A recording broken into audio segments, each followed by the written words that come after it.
Hi, I'm Dorothy, and today we are going to grow blueberries, delicious blueberries, and we're going to grow them in pots.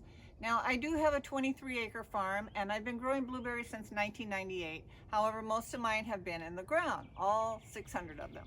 But today I want to show you how to do it in pots for your deck. And the nice thing about growing in pots is you don't have to weed. Otherwise, a lot of the requirements are the same. But if you stick around until the end, I will take you out to the blueberry patch and show you some 14-year-old blueberries that have been growing in the ground. Now, I'm in zone 4/5, so it's going to make a difference where you are. Blueberries can be grown in all of the zones, but you need to be you need to know what variety to grow in each zone. Okay, let's start with a little bit about varieties. Now, in zone 4, you want to probably get a half-high variety. And I have a video that tells you all about half-high varieties that you can see here. But basically, I went to Home Depot and I got 2 half-highs and 1 high bush. And the high bush I've had good luck with growing in zone 4/5. But if you're in a really cold area, you probably want to stick with half highs. So I have, and I bought these at Home Depot because I didn't want to dig mine up and grow them at this time of the year. So this is a North Blue, but I did want to show you how to do it. North Blue is a very short plant, big berries, and a half high. This is a Chippewa, which is a late blooming variety, and it's a little taller than North Blue, but it's also good for this zone. And then the last one I got is a high bush, but it's a pretty hardy high bush. It's called Blue Crop, and I've had great luck with growing those.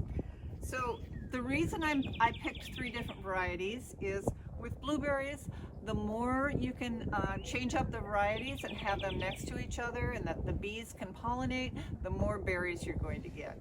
If you just have one variety and that's all you grow, you won't have as many berries. You'll probably have some, but not as many. The other reason to get a variety is you can get early season, mid-season, and late season, which is what I tried to do here. North Blue is fairly early, Blue Crop is main season, and the Chippewa is late season. So it's going to extend the harvest. Now, after that, we need to talk soil. That's the next most important thing with blueberries. You need,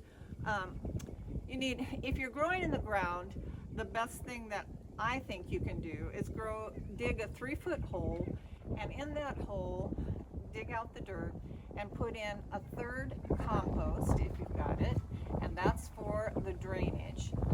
Put in 1/3 of your soil that you've dug out, that's for the micronutrients, and then 1/3 peat, and the peat is for the acid. Blueberries like acid. Now I'll talk more about that later, but if you can put in 1/3 peat into your hole, you should have enough acid for at least the first year, probably 2 years. Okay, so you need, now for pots, I'm just going to go with the peat and and some potting soil. Some potting soil has a lot of nutrients in it, and it's just easier to do that in the pots. Okay, so that's one difference. The type of soil that you would grow in, just look for drainage and look for acid. Now, a lot of people think that blueberries like wet feet because they grow in bogs, but that's not true. When they grow in bogs, they do grow on little humps. Blueberries do like drainage. They like drainage, they like acid. Those are the 2 things. Okay, as far as the sun goes, 6 hours or more a day and you'll have the most blueberries. Blueberries do, and all of the berries like sun, as do herbs and a lot of vegetables. But 6 hours a day is considered full sun. If you've got more sun than that, that's great. Okay, so that's the big 3. Full sun, acid soil, and the right variety for your zone. Now, to grow in pots, when I mentioned that they like a 3-foot hole that you make in the garden. So you want a fairly big pot. Think 3 feet, 2 to 3 feet wide. And then you are just going to mix the peat and the soil and the potting soil together. Now, here's one other tip. Make sure that you get it thoroughly mixed like a cake batter. And this is if you're growing in the ground or in a pot. Okay, I'm going to pour this in.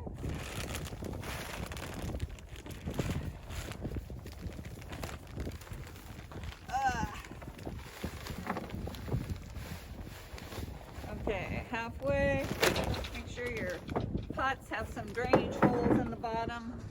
I'm going to make sure that the water can drain out. They do not like wet feet, remember that. Here's the peat.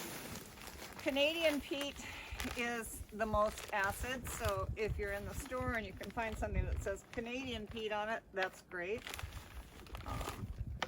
But I get truckloads of peat for the outside, but this is, my husband picked this up from Menards. So I'm doing about half and half peat, half potting soil. All right, and then I am going to I'm going to mix that together really good.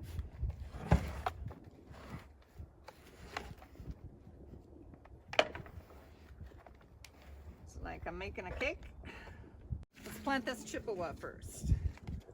All right, so you're going to take it out.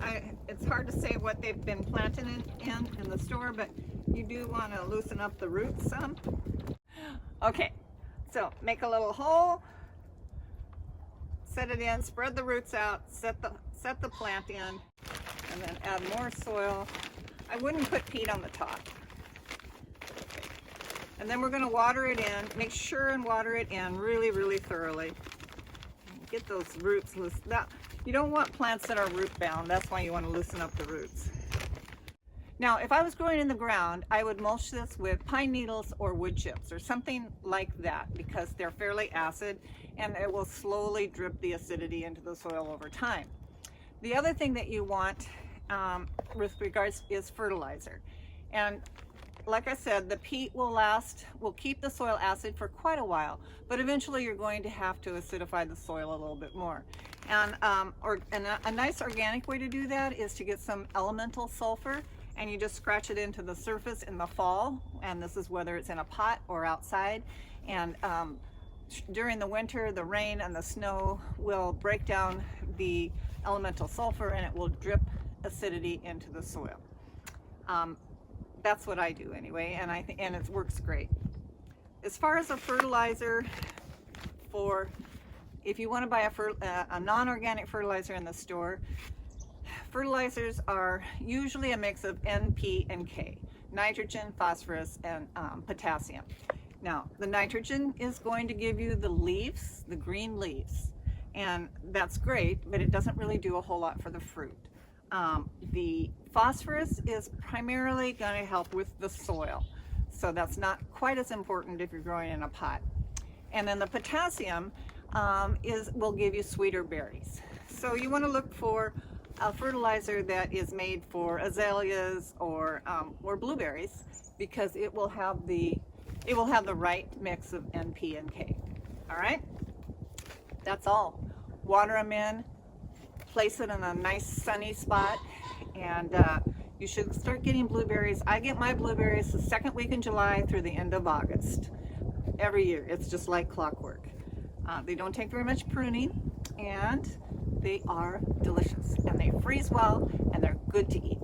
So check out the video on the varieties, and now let's go check out my my blueberries out in the field. Okay, here we are. This is the blueberry patch, the beginning of the 600 plants. This is a 14-year-old plant. Oh, by the way, I didn't tell you before, but it's April 19th, 2020, just so we have an idea. These have not leafed out yet or budded out. Maybe you can see the little tiny buds on them, but they're very woody plants, and they grow for 30 years without much problem. Okay, so Leave a comment below if you have any questions at all. I will answer and best I can. And cheers.